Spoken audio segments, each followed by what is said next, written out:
Hi friends, stock മാർക്കറ്റുമായി ബന്ധപ്പെട്ട ഇന്നത്തെ പ്രധാന ഇവൻറ്റ്സ് ഡിസ്കസ് ചെയ്യുന്ന വീഡിയോയിലേക്ക് എല്ലാവർക്കും സ്വാഗതം. ഡിഫൻസുമായി ബന്ധപ്പെട്ട ഒരു പ്രധാനപ്പെട്ട ഡീല് പ്രീമിയം AC ബ്രാൻഡിൻ്റെ ലോഞ്ച്, അതുകൂടാതെ ഓയിൽ മാർക്കറ്റിംഗ് കമ്പനീസിൻ്റെ മൂവ്മെൻറ്റിനുള്ള കാരണങ്ങൾ, അദാനി പോർട്ടുമായി ബന്ധപ്പെട്ട ഒരു ന്യൂസ് തുടങ്ങിയ പ്രധാനപ്പെട്ട പല ന്യൂസുകളും ഇന്നത്തെ വീഡിയോയിൽ ഉൾക്കൊള്ളിച്ചിട്ടുണ്ട്. അതുകൊണ്ട് തന്നെ വീഡിയോ അവസാനം വരെ കാണാൻ ശ്രമിക്കുക. അതിനു മുമ്പ് ഇന്നത്തെ മാർക്കറ്റ് മൂവ്മെൻറ്റ് നമുക്കും ജസ്റ്റ് ചെക്ക് ചെയ്ത് നോക്കാം. ഇന്നത്തെ വലിയൊരു ഫോളിന് ശേഷം ഇന്ന് അതേ രീതിയിൽ തന്നെ തിരിച്ചു കയറുന്നതാണ് മാർക്കറ്റ് കണ്ടത്. നിഫ്റ്റി ഏകദേശം 1.69% അപ്പായിട്ടാണ് ക്ലോസ് ചെയ്തത്. ഫിനാൻഷ്യൽ സർവീസസും 1.64% അപ്പായിരുന്നു. നിഫ്റ്റി ബാങ്കും 1.31% അപ്പായിട്ടാണ് ഇന്ന് ക്ലോസ് ചെയ്തിട്ടുള്ളത്. അഡ്വാൻസ് ഡിക്ലൈൻ റേഷ്യോ നോക്കുകയാണെങ്കിലും 2391 സ്റ്റോക്കുകൾ അഡ്വാൻസ് ചെയ്തപ്പോൾ 499 സ്റ്റോക്കുകൾ മാത്രമാണ് നെഗറ്റീവിൽ ക്ലോസ് ചെയ്തത് ഇന്ന്. ഓക്കെ, ഇനി നമുക്ക് ഇന്നത്തെ പ്രധാന ഇവൻറ്റ്സിലേക്ക് കിടക്കാം. ആദ്യം നമ്മൾ നോക്കാൻ പോകുന്നത് ഭാരത് ഇലക്ട്രോണിക്സുമായി ബന്ധപ്പെട്ട ന്യൂസാണ്. BEL ഇന്ത്യൻ ഡിഫൻസ് മിനിസ്ട്രിയിൽ നിന്ന് 2210 കോടിയുടെ ഒരു പ്രധാനപ്പെട്ട ഡിഫൻസ് ഓർഡർ ലഭിച്ചിട്ടുണ്ട്.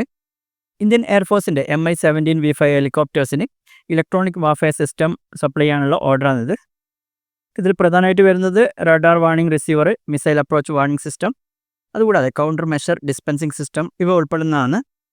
ഇതിനുള്ള ടെക്നോളജി ഡിസൈൻ ചെയ്യുന്നത് DRDO ആണ്. ഇതിൻ്റെ മാനുഫാക്ചറിങ് നടത്തുന്നത് ഭാരത് ഇലക്ട്രോണിക്സ് ആണ്. കഴിഞ്ഞ ഏപ്രിൽ 2 BELന് 593 കോടിയുടെ ഒരു ഡീലും കൂടി ലഭിച്ചിരുന്നു ആകാശ് മിസൈൽ സിസ്റ്റമിൻ്റെ മെയിൻ്റനൻസിനായിട്ട്. മാർച്ചിൽ 2463 കോടിയുടെ ഒരു ഓർഡർ കൂടി ലഭിച്ചിരുന്നു അശ്വിനി റഡാസിന് വേണ്ടി. അതുകൂടാതെ 2805 കോടിയുടെ ഒരു അഡീഷണൽ ഓർഡർ കൂടി ലഭിച്ചിരുന്നു. ഇനി ഈ കറൻറ്റ് ഫിനാൻഷ്യൽ ഇയർ നോക്കുകയാണെങ്കിൽ തന്നെ 2803 കോടിയുടെ ഓർഡർ ഓൾറെഡി BELന് ലഭിച്ചു കഴിഞ്ഞു. കഴിഞ്ഞ വർഷം FY25 നോക്കുകയാണെങ്കിൽ അവരുടെ ടോട്ടൽ റവന്യൂ 23,000 കോടിയായിരുന്നു. അതിൽ തന്നെ എക്സ്പോർട്ട് റവന്യൂ ആയിട്ട് $106 മില്യൺ ഉണ്ടായിരുന്നു. അടുത്തത് സംസാരിക്കാൻ പോകുന്നത് M&Mനെ കുറിച്ചാണ്. M&M പുതിയൊരു സബ്സിഡറി അനൗൺസ് ചെയ്തിട്ടുണ്ട്. മഹീന്ദ്ര ആൻഡ് മഹീന്ദ്ര അവരുടെ സബ്സിഡറി ആയിട്ട് മഹീന്ദ്ര അഡ്വാൻസ് ടെക്നോളജീസ് ലിമിറ്റഡ് പുതിയ സബ്സിഡറി ആയിട്ട് ഇൻകോർപ്പറേറ്റ് ചെയ്തിട്ടുണ്ട്.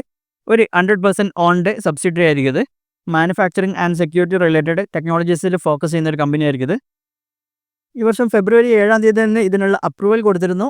ഏപ്രിൽ 7 ഈ കമ്പനി രജിസ്റ്റർ ചെയ്തിട്ടുണ്ടായിരുന്നു. ഇനി മഹീന്ദ്ര ആൻഡ് മഹീന്ദ്രയുടെ സെയിൽസ് ഡാറ്റ നമ്മൾ കഴിഞ്ഞ ആഴ്ചത്തെ വീഡിയോയിൽ പറഞ്ഞതാണ്, അത് ഞാൻ വീണ്ടും ആവർത്തിക്കുന്നില്ല. പാസഞ്ചർ വെഹിക്കിൾ സെഗ്മെൻറ്റിലും ഓൾമോസ്റ്റ് ടാറ്റ മോട്ടോഴ്സിൻ്റെ അടുത്തെത്തിയിട്ടുണ്ട്. മിക്കവാറും അവർ അടുത്ത് തന്നെ ടാറ്റ മോട്ടോഴ്സിനെ ഓവർടേക്ക് ചെയ്യാനും സാധ്യതയുണ്ട്. അവർക്ക് മുമ്പിലുണ്ടായിരുന്ന Maruti, Hyundai motors, Tata motors ഈ മൂന്നിൻ്റെയും മാർക്കറ്റ് ഷെയർ കുറഞ്ഞപ്പോൾ ഇവരുടെ മാർക്കറ്റ് ഷെയർ കൂടുകയാണെന്നുണ്ടായത്. 10.79% നിന്ന് 12.34% വർദ്ധിച്ചിട്ടുണ്ട്. ഇപ്പോൾ ഏകദേശം ടാറ്റ മോട്ടോഴ്സിൻ്റെ തൊട്ടടുത്ത് എത്തിയിട്ടുണ്ട്. അടുത്ത് നമ്മൾ നോക്കാൻ പോകുന്നത് ടൈറ്റൻ കമ്പനിയുടെ Q4 ബിസിനസ് അപ്ഡേറ്റ് ആണ്. അവരുടെ ടോട്ടൽ ബിസിനസ് സെഗ്മെൻറ്റ്സ് എല്ലാം നോക്കുകയാണെങ്കിൽ ഇയർ ഓൺ ഇയർ 25% ഗ്രോത്ത് ഉണ്ട്. ഇനി സെഗ്മെൻറ്റ് വൈസ് നോക്കുകയാണെങ്കിലും ജ്വല്ലറി സെഗ്മെൻറ്റിൽ revenue 25% year on year grow ചെയ്തിട്ടുണ്ട്. അതിനുള്ള പ്രധാനപ്പെട്ട ഒരു കാരണം ഗോൾഡിൻ്റെ പ്രൈസ് കൂടിയതാണ്. ഐ കെയർ സെഗ്മെൻറ്റ് നോക്കുകയാണെങ്കിലും 19% ഇയർ ഓൺ ഇയർ ഗ്രോത്ത് ഉണ്ട്. വാച്ചസ് ആൻഡ് വിയറബിൾ സെഗ്മെൻറ്റിൽ 22% ഇയർ ഓൺ ഇയർ ഗ്രോത്ത് കാണാൻ പറ്റിയിട്ടുണ്ട്. ഇനി ഫ്രാഗ്രൻസ് മറ്റു ബിസിനസ്സുകളിലും ഏകദേശം 26% ഇയർ ഓൺ ഇയർ ഗ്രോത്ത് ഉണ്ട്. പക്ഷേ അവരുടെ എത്നിക് വിയർ ബ്രാൻഡായിട്ടുള്ള ടനീറ സെയിൽസ് ഏകദേശം ഇയർ ഓൺ ഇയർ 4% ഫോൾ ആയിട്ടുണ്ട്. ഫ്രാഗ്രൻസ് ബ്രാൻഡായിട്ടുള്ള സ്കിന്നി സീവുഡ്സ് മുംബൈയിൽ ഒരു സ്റ്റോർ ലോഞ്ച് ചെയ്തിട്ടുണ്ട്. അവരുടെ പ്രീമിയം ഹാൻഡ് ബാഗ്സ് ബ്രാൻഡും ഹൈദരാബാദ്, പൂനെ, നോയിഡ, മുംബൈ എന്നിവിടങ്ങളിൽ 4 പുതിയ സ്റ്റോറുകൾ ഓപ്പൺ ചെയ്തിട്ടുണ്ട്. അടുത്തത് ഇന്ത്യയിലെ ഓയിൽ കമ്പനികളുമായി ബന്ധപ്പെട്ട ന്യൂസാണ്. ഓയിൽ കമ്പനികളുടെ സ്റ്റോക്കെല്ലാം ഇന്ന് അത്യാവശ്യം കയറിയിട്ടുണ്ട്. നമ്മൾ കഴിഞ്ഞ വീഡിയോകളിൽ പറഞ്ഞതാണ് ക്രൂഡ് ഓയിലിൻ്റെ പ്രൈസ് നല്ല രീതിയിൽ ഇടിയുന്നുണ്ട്.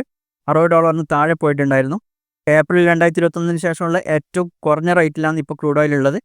അതിനൊക്കെ കാരണങ്ങളും നമ്മൾ കഴിഞ്ഞ വീഡിയോകളിൽ സംസാരിച്ചാണ്, അത് വീണ്ടും പറയുന്നില്ല. അറിയാൻ താല്പര്യമുള്ളവർക്ക് ആ വീഡിയോസ് ചെക്ക് ചെയ്യാവുന്നതാണ്.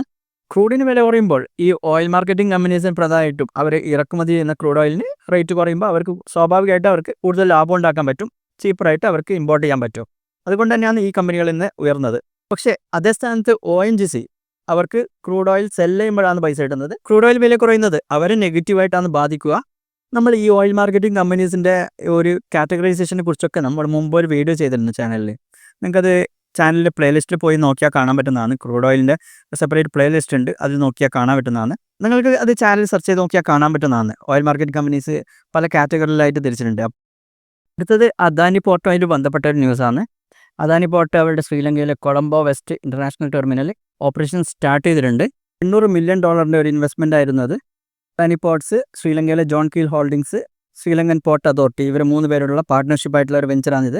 ഫുള്ളി ഓട്ടോമേറ്റഡ് ആയിട്ടുള്ള ഒരു ഡീപ്പ് വാട്ടർ ടെർമിനലാണിത്. അടുത്തത് ഹാവൽസ് ഇന്ത്യയുമായി ബന്ധപ്പെട്ടാണ്. അവരുടെ കൺസ്യൂമർ ബ്രാൻഡ് ആയിട്ടുള്ള ലോയിഡ് അവരുടെ premium air conditioners and home appliances brand launch ചെയ്തിട്ടുണ്ട്. ലക്സുറിയ കളക്ഷൻ എന്ന ബ്രാൻഡ് നെയിമിലെ അണ്ടറിലാണ് ഇത് ഇറക്കിയിരിക്കുന്നത്. ഈ ലോഞ്ചിനോടൊപ്പം ലോയിഡ് അവരുടെ AC manufacturing capacity 3 million units ആയിട്ട് വർദ്ധിപ്പിച്ചിട്ടുണ്ട്. മെയിനായിട്ടും പ്രീമിയം കസ്റ്റമേഴ്സിനെ ഉദ്ദേശിച്ചാണ് ഈ ഒരു ബ്രാൻഡ് ഇറക്കിയിരിക്കുന്നത്.